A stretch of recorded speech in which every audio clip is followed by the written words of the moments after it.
Hey everybody, it's John here from VidGamiac.com. Here we are today back in BioShock Infinite, grabbing the Well-Rounded achievement. This is to use every kind of vigor in the game. Most of these are story related, so you can't miss them unless you choose to not pick them up. But why wouldn't you choose to pick these up, honestly? So the first one's going to be story based. It's going to be the possession. You're going to get this right at the beginning of the game. This lady will give out some free samples, and just take a swig and you have your first superpower.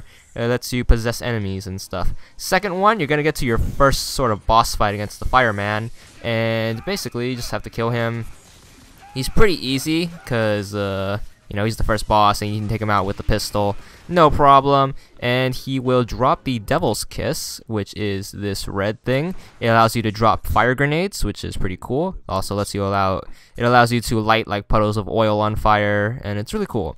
Alright, next one is the third boss fight. It's when you get into the mansion with the crow people. It is this crow guy right here. He's basically a teleporting dude.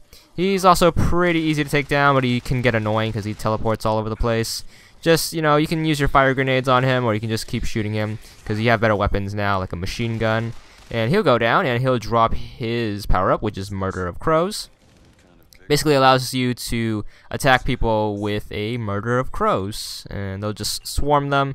Really cool. And moving on, the fourth one, when you get into this, is when you're trying to find the shock jockey and making your way over to the Hall of Heroes. You can miss this one. It will be over here in this doorway. It is the Bucking Bronco. It basically allows you to levitate an enemy for a split second, which is cool. And that's another one down. The next one, this one's also story based. This is when you defeat Slate. You need to get the shock jockey to move the gondola, and he will just give it to you like that. And this one will give you electric powers, which is cool. And there we go. And you're gonna need this one for the story once again.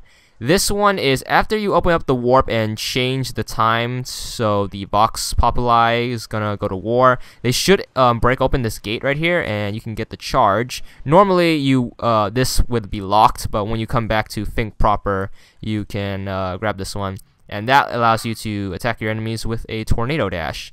Next one, when you are at the top of Think Tower, this guy will drop a undertow, and this one allows you to have water powers. Basically, you can push enemies with a stream of water or grab them with a tentacle. Once again, it's hard to miss. And the last one's actually pretty tricky. In Chapter 29, before you go into the turnstile, you actually want to go to the left and pick this lock to get into the bookstore. And this is very missable. And what you want to do is you're going to be in the bookstore. You can grab the voxophone on the right as well as the gear on the counter. There's going to be a voxophone here and there's gear there. I'm going to skip that for now. You want to head downstairs, and there's going to be another voxophone here. You need to grab this to start an optional quest. The audio log is going to tell you to go to the bar and push the button under the cash register. So you're going to have to do a little bit of backtracking. So leave the bookstore and then go to the main hallway and just take a right instead of going left. You're going to have some bad guys here who are going to bring the ruckus, so just take them out. You know, hand cannon them to the face. Elizabeth's going to help us out and give us some ammo. And to do that, avoid all this. Alright, so you just want to keep heading back. And there might be a few enemies if you didn't take them out, if you're like me and are lazy and just run past them. But just make your way all the way back to the main area. You're gonna go down here, and just, you can take a left or take a right, doesn't matter. And you should find the Salty Oyster, which is the bar you're looking for, and you can either take the stairs or do some parkour like me. This is gonna need a lockpick. I already picked it already to grab the kinetoscope.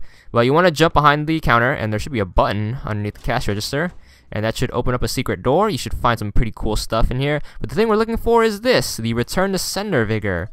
Now, just getting them isn't good enough for the achievement. You actually have to use them. It's all pretty easy. All you have to do is equip them and then hit left trigger. They're all offensive ones except for the last one, Return to Sender. That one you actually have to hold it and absorb the enemy's bullets and then throw it back at them. But after all that, you should get the achievement for 10 gamer score, and that's it.